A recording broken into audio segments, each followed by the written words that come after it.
Quelle est la place du travail et de l'entreprise dans la quête du bonheur de chacun ?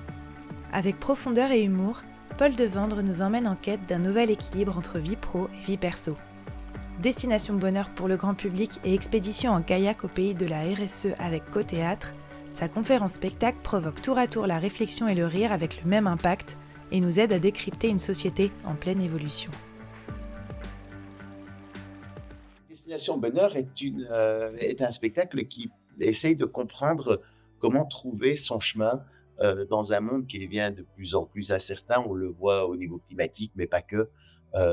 L'actualité politique qui nous montre à quel point maintenant il est difficile de prévoir dans les 5 ans, dans les 10 ans qui viennent. Les entreprises nous disent qu'elles naviguent tout à vue aujourd'hui. Et pourtant, il faut d'une certaine manière essayer de prévoir quand même ce qu'on va faire dans les années qui viennent. Et c'est apprendre aussi à vivre avec cette incertitude et être plus dans l'instant présent. Donc, Destination Bonheur, c'est vraiment l'idée de comprendre l'évolution du monde. Pourquoi est-ce qu'on est dans ces changements-là?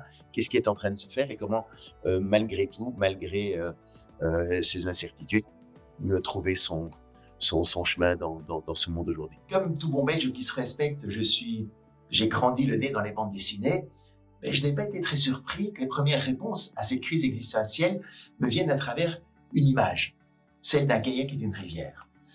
Avec le temps et les évolutions sociétales qu'on a connues au cours de ces dernières décennies, je me suis rendu compte que cette métaphore devenait de plus en plus juste, à tel point qu'aujourd'hui, elle permet très facilement de décrypter tous les enjeux auxquels on doit faire face dans notre monde actuel.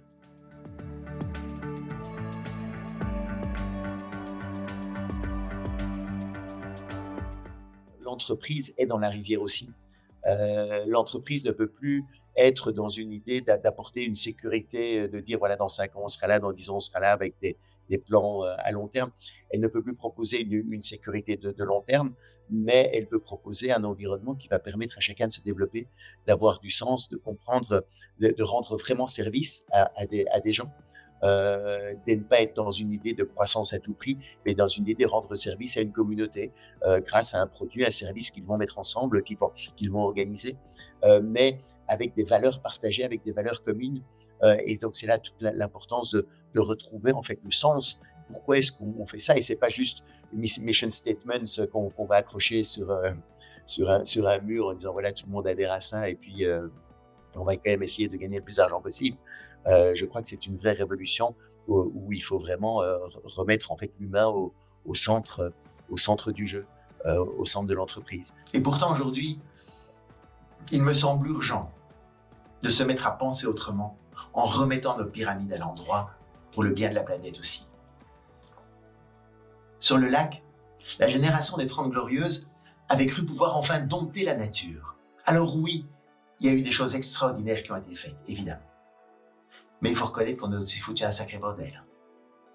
Les océans sont couverts de plastique, le sol et les sous-sols s'épuisent, le climat se dérègle, l'air devient irrespirable et des centaines d'espèces disparaissent chaque année.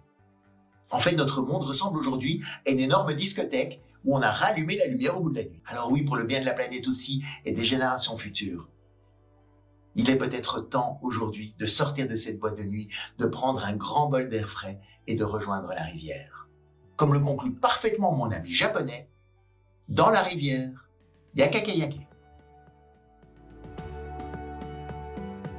Si ce podcast vous a plu, retrouvez notre article dédié à la conférence spectacle de Paul Devendre sur le site co-théâtre.fr